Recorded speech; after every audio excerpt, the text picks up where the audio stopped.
Bismillah ar-Rahman ar-Rahim.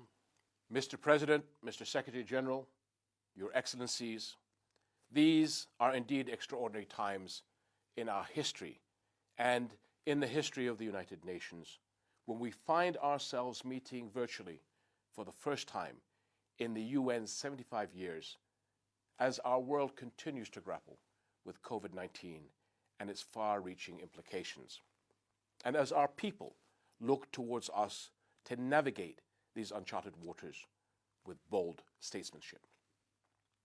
It is incredible how a virus that infected a single person in one corner of the globe has grown and expanded to hit the very foundations of our international system, our global economy, all of humanity.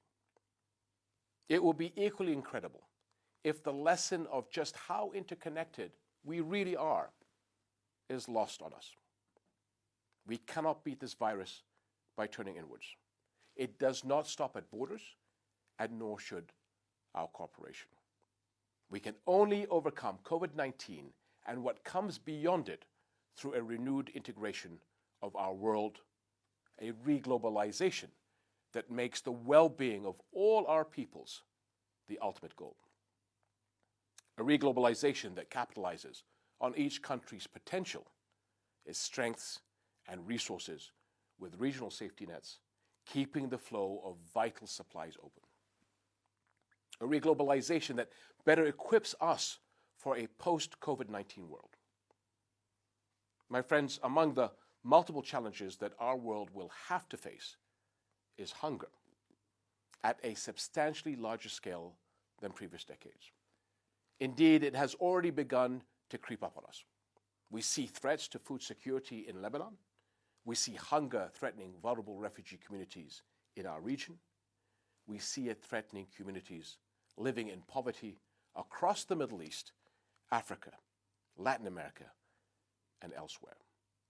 Preparing for this is a key priority for Jordan, and we also stand ready to do what we can for our region and our friends by channeling our capabilities to operate as a regional hub for food security.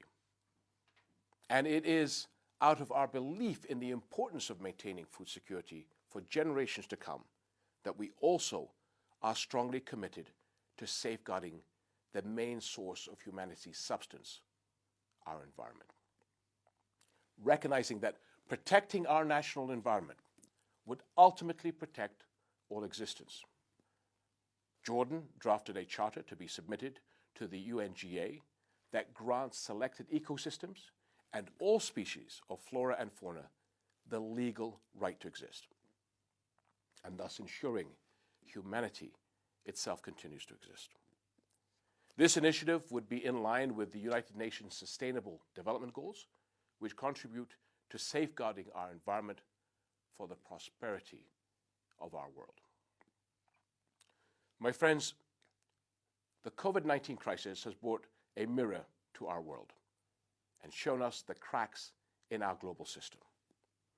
In so doing, it has offered us what could be a historic moment to rethink the role of the United Nations and other multilateral organizations to become more impactful in dealing with challenges old and new, be they pandemics or raging conflicts. As long as injustice and lack of peace persist anywhere in the world, the UN must not rest. We must not rest. The Palestinian-Israeli conflict is the one conflict that started with the UN's formation and that continues to fester to this very day. The only way towards an end to this conflict, the central conflict in my region, is through the two-state solution in accordance with international law and UN resolutions. The only way towards just and lasting peace must lead to an independent, sovereign, and viable Palestinian state on the June 4th, 1967 lines, with East Jerusalem as its capital, living side by side with Israel in mutual peace and security. And we cannot resolve this conflict without working to preserve Jerusalem for all humanity. as a unifying city of peace. As Hashemite custodian, I am bound by a special duty to safeguard Jerusalem's Islamic and Christian holy sites. But the responsibility for the holy city falls on us all. My friends, Jordan joined the United Nations a decade after its founding.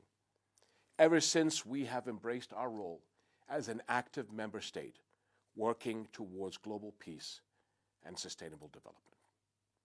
In the 75th anniversary of this important body, we remain deeply committed to its promise in building a more prosperous, inclusive, and peaceful world.